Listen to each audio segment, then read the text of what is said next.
DMs really don't get enough love. I mean, of course, there's the usual things that we all know about, like the hundreds of hours we put into prepping each session, the thousands of different combat encounters and puzzles and things we need to usually do, and then there's organizing us, the players, or you the players, I guess, to try and make your multitude of impossible schedules, you know, connect.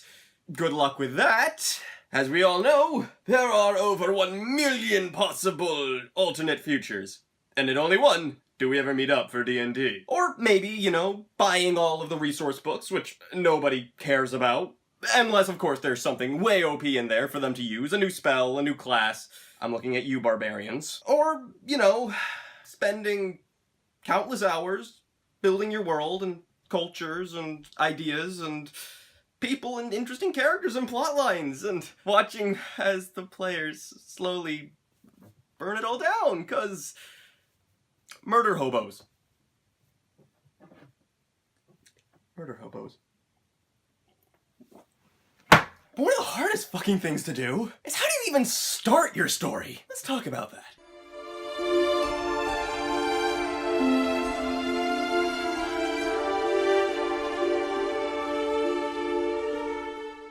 Most of you probably already know I'm a bit of a writer on the side, and more than likely if you're a DM, you're a writer as well on the side. And the hook of the story is by far the most important part. If you can't entice your players in the beginning, well, you can say goodbye to any narrative tension that you once had or any great tale that you wanted to tell, because half of your players are probably on social media right now tweeting iconic D&D memes. But fear not, dear friends, because today I teach you how to start your own story for those that are new DMs and old, and how to grab those players off those cell phones and back into the game. I give you the top 4 ways to start your D&D campaigns. Why 4, you ask?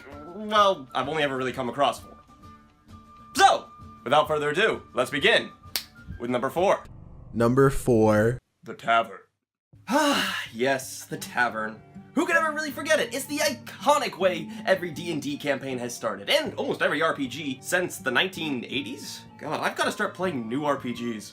But we've all been there. Your wayward hobos of clerics, paladins, fighters, rogues, warlocks have all come together in the evening to have a nice bit of ale, and oh my god, finding they have so much in common, decide to go on an adventure for some reason. Now, don't get me wrong, you can have this beginning take place outside of a tavern. It can take place at a carnival, a big speech or event, or really any sort of social gatherings, dances, barn raising, that sort of thing. Now, the beauty of this beginning is, quite simply, it's nostalgic. Everybody at least has played one RPG or one roleplay game where we've started in the tavern. It'll invoke a lot of good memories, and not to mention, it's just some good, clean beginnings. Also, you don't really need to work too much on the players on their backstory. Why are they here? Well, they're here because it's the end of the day, and let's face it, who doesn't like a good bit of beer or alcohol after a nice, hard day on the road? I am non-alcoholic. The problem, however, it becomes quite self-evident in this. There is very little narrative tension in the beginning of here, and unless you start integrating some other narrative beginning, it's going to get out of hand pretty quickly. You're going to find your bard has probably already seduced the barmaid, the rogue has probably raided half of the storerooms, and probably everybody else's pocket,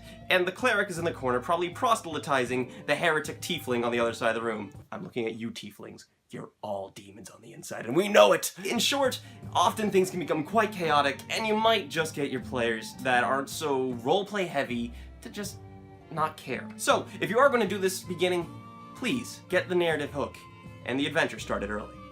But onwards and upwards. What number comes between 2 and 4? 2 and 4.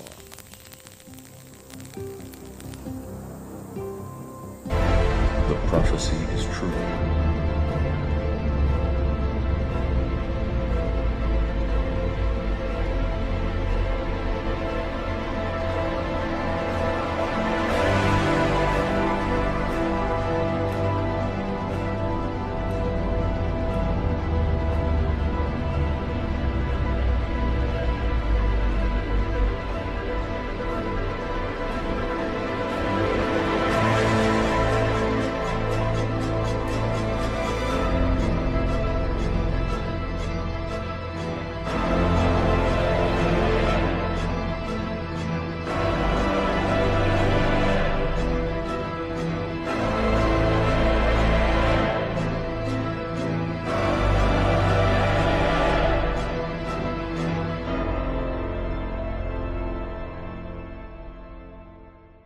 36. The Guild. Ah, yes, the Guild. A step up from the Tavern. An organization dedicated to bringing people together to go and have a good old-fashioned adventure in the great unknown. These organizations can take the shape of military bands, mercenary companies, religious orders, perhaps even some sort of contracting agency or monster hunting group, or quite literally, just the Adventurers Guild. After all, it's one of the main things in the Pathfinder Society, and quite honestly, works quite well in my opinion, for any good story that is in the high fantasy-ish setting. The Guild is great because it immediately puts the players into the action. They get signed up for the Guild, they get put together, and immediately off on their contract to the great unknown to fight goblins, dragons, or whatever else are out there in your wilderness or fantasy setting. For all I know, you have 3-armed yetis with vampire shark teeth.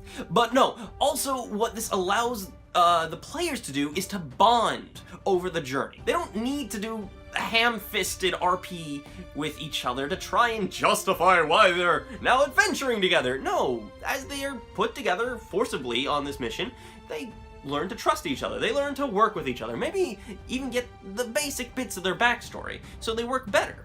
Also, with the Guild, it provides great starter missions. You don't need to worry about going here and there, as quite often, you just need to keep doing more quests for the Guild, and nicely eases the players into higher levels. Start with goblins, work your way up to harpies, then to bugbears, and eventually, for all we know, you'll get up to dragons as you get to the highest ranks of this group. Which actually brings up another point with this, as there is a feeling of completion for the players as they get higher and higher in the order, or organization, of whatever you choose. And along with these levels that go higher and higher, you might become more involved in the more political side. Maybe you find some new intrigue. Maybe you find out that the organization was founded by a vampire, and now you have this whole side quest of trying to hunt down this old organization founder. The possibilities are endless. Or maybe there is a rival organization or guild that is trying to bring down yours, and you can get this sort of espionage narrative going. Finally, with the Guild, we also have one major advantage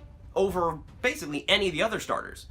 If a player dies, there's an easy way to bring their new characters into the fold. It's not that difficult, as quite often in guilds, if you're missing a player, or if you're missing somebody in your party, or say you're, hey, we need a mage to fill out the group, or we need another fighter, our fighter just died, there's going to be plenty of other adventurers there looking for a new crew who'll gladly join up with you. However, the Guild does have some issues. If the Guild so happens to be a religious organization or lawful good group, it's going to be hard to justify why this religious organization is letting that evil tiefling, who is obviously worshipping the gods of the 9 hells. We're on to you, tieflings. No, honestly, I love tieflings. But no, we know what you're doing, tieflings, and we are watching you.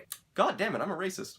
No, but that does bring up another point. It's very hard in these lawful good or good organizations to justify having evil characters. After all, I highly doubt your good organization is going to look over the fact that the mage just killed at least 30 civilians in the contract. Even if supposedly they are quote-unquote collateral damage to kill a dragon, after the 3rd time they might start catching on. Also, there's going to be a bit of work on the player's part.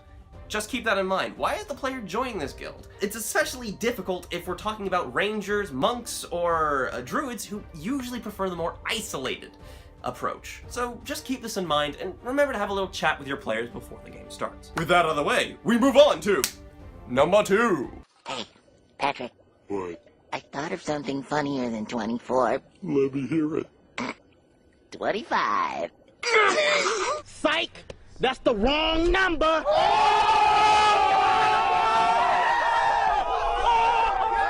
The mutual friend.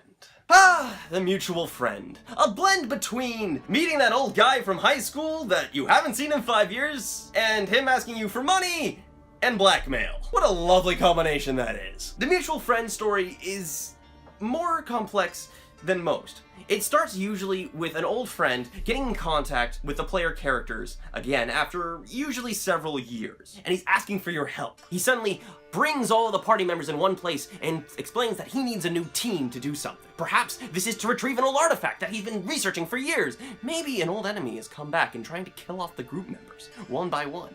Maybe even he is an even your old friend.